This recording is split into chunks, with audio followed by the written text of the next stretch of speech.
여러분, 투기와 투자의 차이가 뭐라고 생각하세요? 제가 중간중간에 질문 드릴 테니까 그때 활발하게 대답해 주시고 지금 한번 같이 생각을 좀 해보실까요? 도대체 투기는 뭐고 투자는 무엇인가? 한번 좀 생각해 보면은 경제를 책으로 배운 사람들은 이렇게 얘기합니다. 가치 투자의 달인 중에 워런 버핏 있잖아요. 그 워런 버핏을 가르친 은사님이 있어요. 콜롬비아대 경제학과 교수인 벤자민 그레이엄. 이분이 학자적인 시각으로 말하기에는 투자와 투기의 차이는 원금이 보장되느냐 그렇지 않느냐로 결정된대요. 참 이거 시대에 안 맞는. 오늘 현재 시중은행 정기예금 금리 1%가 깨졌습니다.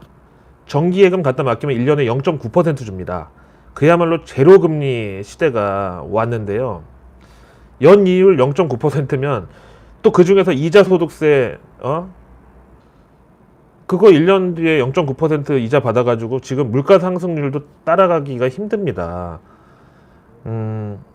그런데 제가 또 주말에 강남 모 백화점을 갔거든요. 근데 지금 사회적 거리두기네 뭐네 하는 와중에 명품관 쪽 그 주차장에 차댈 곳이 없어요. 거기다가 샤넬 매장에는 줄을 못 서게 하니까 줄은 안 서 있는데 그 앞에 타블렛 PC에 대기자가 100명이 넘게 있더라고요. 그럼 도대체 지금 이 와중에 이분들이 해외여행을 못 가니까 이제 면세점도 못 가고 자꾸 국내 백화점에서 이제 명품 이런 걸 산다고 하는데, 그러면 샤넬 매장에 대기 고객 100명. 이분들은 도대체 그럼 이런 제로금리 시대에 돈을 어떻게 벌었냐 이거죠. 도대체 저분들은 뭘로 돈을 벌었느냐? 그럼 이 사람들은 과연 투기가 아닌 투자로 정직하게 부자가 된 사람들이냐? 사실 힘들어요, 그러기에는. 지금 재난 기본소득을 100만 원을 주느냐, 하위 소득 30% 주느냐, 전 국민 지급하느냐, 이거 가지고 지금 논쟁이 뜨거운 바닥에, 아니 어떻게 연이자 0.9% 시대에 하이엔드 라이프를 유지하는 게 가능하냐 이거죠. 금리 얘기하니까 생각나는 게, 제가 이제 시티은행 출신이잖아요. 저 시티에 있을 때 제가 제일 많이 팔았던 상품이 MLD라는 거였어요. 마켓 링크 디파짓. 그야말로 이제 원금 보장형 투자 상품인데, 이게 뭐냐면요, 그때 당시는 금리가 한 5% 됐거든요. 그러니까 1년짜리 정기예금을 받으면 고객한테 줄 이자만 따로 떼서 이거를 파생 상품에 투자를 합니다. 근데 이 파생 상품이 시장 변동폭이 이제 어느 정도는 해지가 되는데, 이 변동폭 예상 범위 밴드를 이탈해서 흔히 말하는 키코 있죠. 낙인, 낙아웃. 여기 걸려서 빵원이 되더라도 일단 원금은 1년 뒤에 그대로 돌려주는 거죠. 근데 이것도 그나마 금리 5% 시대에나 가능한 일이라고 하고요. 돈 쓰는 거 좋은 거죠. 돈이 많은 사람이 돈 쓰는 거 좋은데, 우리가 케이스 스타디를 이렇게 해본다면 도대체 그분들은 어디서 지금 돈을 벌어서 어떻게 재테크를 하고 부자가 됐느냐, 막 이런 거잖아요. 금융위기 때 주식에 몰빵한 사람들, 강남 사모님들 막 얘기하시는데, 자, 그럼 도대체 우리는 투자를 해야 되냐, 투기를 해야 되냐? 투자를 하면 앞에서 보신 대로 지금 시중 금리가 형편없다 보니까 투자 수익률이 좋을 수가 없죠. 그러면 아예 대놓고 투기를 하기에는 또 원금마저 날아갈 위험이 있잖아요. 이제 그 밖에 학자들이 생각하는 투기와 투자의 차이점을 보면은, 투자는 어떤 가치에 투자하고 투기는 시세나 돈에 투자하는 거다. 요거 솔직히 좀 세모. 그 다음에 어떤 계산 없이 덮어놓고 무조건 리스크가 크면 이거는 투기다. 아무리 안전하고 뭐 국채고 뭐 해도 무조건 리스크가 크면 투기다. 그러면 3년 전에 S증권에서 브라질 국채 팔았다가 난리 났죠. 그래서 S그룹 강당에 이분들 모셔놓고 브라질 국내 상황, 그리고 앞으로 브라질 국채가 다시 턴어라운드 할 수 있다, 이런 거 이제 좀 듣다가 뒤에서 신발 날라가고 어떤 할머님 악 하고 막 쓰러져가지고 시큐리티가 막 모시고 나가고 막. 네? 자, 그래서 가치 투자의 달인이라고 하는 워런 버핏도 무조건 가치 투자, 장기 투자한다고 알려져 있지만, 실제로 워런 버핏이 주인인 버크셔 해서웨이 펀드 운영 보고서를 보면은 샀다가 조금 오르면 팔고 막 한두 달 만에 빠지는 매매도 사실 있거든요. 근데 이 워런 버핏의 투자 1원칙이 바로 절대로 돈을 잃지 말아라. 투자 2원칙은 뭔지 아세요? 1원칙을 절대로 잊지 말아라 이거거든요. 근데 워런 버핏이 무슨 가치 투자의 대명사라고 해서 무조건 그냥 주식을 돈 생기는 대로 무조건 사기만 해라, 들고만 있어라, 언제 팔지는 알려주지도 않는 이런 사람들이 워런 버핏의 이름을 팔아먹는 거는 이거는 솔직히 소송감이라고 생각해요. 아니 국내에서 뭐 증권사나 운용사에서 뭐 대표로 나온다는 사람들이 얘기하는 거 보면 무조건 사래 그냥.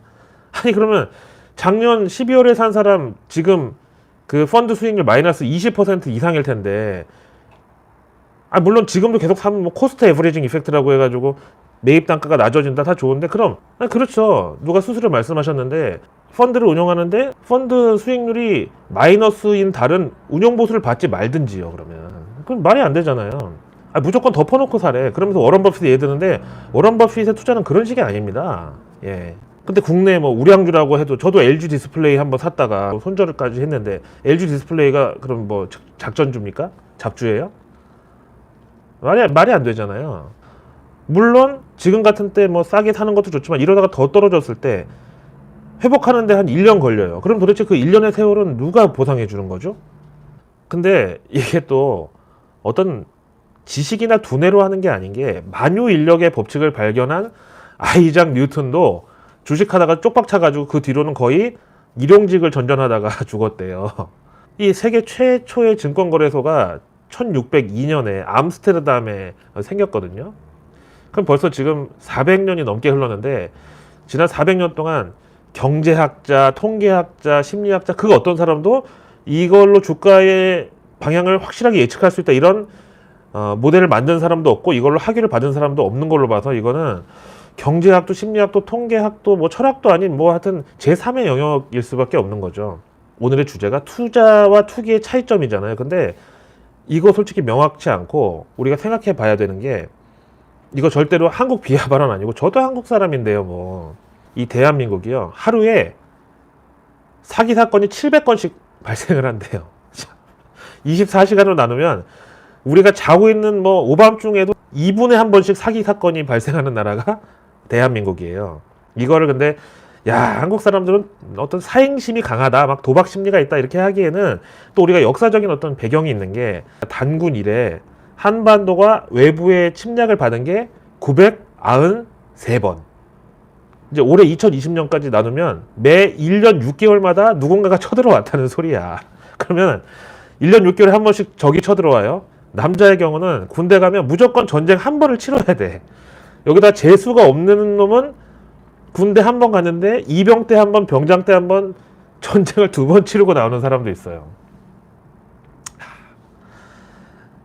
하여튼 이런 불행하고도 어떤 불확실성의 끝판왕일 수밖에 없는 어떤 반도의 역사적인 어떤 환경적 배경이 있다 보니까, 일단 뭐든지 상황 되면 일단 챙기고 보자, 뭐 이런 건 좋은데, 그렇다고 우리만 그런 건 또 아니고요. 뭐 미국도 폰지 사기 많고 다단계도 많고, 일본도 80년대 부동산 투기하다가 뭐 10집 중 한 집에서 자살한 사람이 나오고 뭐 이랬었잖아요.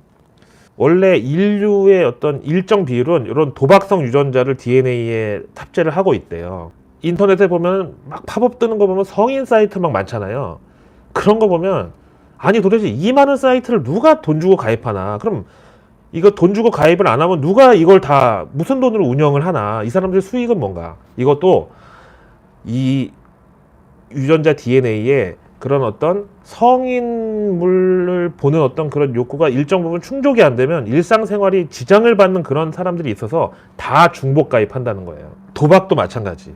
대한민국 사람뿐만 아니라 인류의 일정 비율은 이런 도박성 유전자를 DNA에 탑재하고 있는데, 이제 제 친구 아버지의 사례를 이제 말씀드리면, 제 친구 아버지가 이제 계신데 흔히 말하는 타짜예요, 타짜. 근데 타짜인데 막 그 영화 타짜에 나오는 막 그 정도 막 그 내공이 있는 타짜가 아니라 그냥 호국과 금융에서 얘기하는 리퀴드 프로바이더라고 그럴까요? 어떤 유동성 공급자 타짜야. 그렇게 도박을 좋아하시는데 하는 대로 다 잃어. 근데 아버지가 구청 공무원이었어요. 거기다 또 어머니는 재래시장에 점포 한 몇 개 갖고 있는 현금 부자야. 그러니까 아버지가 맨날 그 돈 갖다가 이제 도박을 하는데 다 잃어. 근데 이 아버지가 장중에는 선물 옵션하고 그 다음에 밤에는 FX 외환 거래, 마진 거래하고, 가끔씩 한번 상가집 같은 데 가서 또 요거 한 번씩 치고, 그 다음에 옛날에 홀덤바 강남에 유행할 때 가서 또 거기서 홀덤 막 하고, 완전 이분 그냥 종합반이야. 근데 이분이 하도 사고를 치니까 이제 내 친구는 어머니가 더 이상 돈 안 갚아주고 신용 불량자 만들어 버렸어요. 이제 당신 나 이제 더 이상 구제 안 해줘. 신용 불량자로 살아. 그러니까 이제 이 아버지가 아휴 몇 달 동안 신용 불량자로 사는데 이 도박 DNA의 이 도파민이 막 미친 듯이 막 그 뭔가를 바라는 거예요. 그래서 이제는 제 친구를 데리고 다니는 거야. 그래서 주말마다 얘를 데리고 누구누구야 아빠랑 동물원 가자. 그리고 이제 과천으로 가. 근데 이제 내 친구가 아빠 근데 왜 동물이 말밖에 없어? 그러면 다른 애들은 귀찮아서 안 나왔어. 그러니까 과천 경마장에 데려가는 거야. 근데 거기서 또 다 잃어. 야, 근데 이거는 어떤 의지나 무슨 현실 적응의 문제 이런 게 아니라 이거는 진짜 이런 유전자를 가진 사람은 도파민의 노예가 될 수밖에 없어요. 이 아버지가 마지막으로 친 사고가 뭐냐면은 구청 공무원인데 옆자리 앞자리 사람들한테 30만 원만 50만 원만 하면 그걸 어떻게 안 빌려주겠어. 같은 사무실에 일하는 사람들끼리. 그래서 그 30만 원 50만 원씩 빌려가지고 마지막에 한 방 터뜨리려고 이걸로 1000만 원어치 로또를 샀어. 근데 아까 얘기했잖아요. 유동성 공급자라고. 또 1000만 원어치 로또 샀는데 한 5만 원밖에 안 됐어. 그래서 내가 그 얘기를 듣고 야 이거는 진짜 이 쾌락 수치라는 표가 있어요. 그거 보면은 잃어버린 반지나 막 시계나 이런 걸 어디쯤 막 하고 왔다 딱 찾았어. 기쁘잖아요. 그게 10.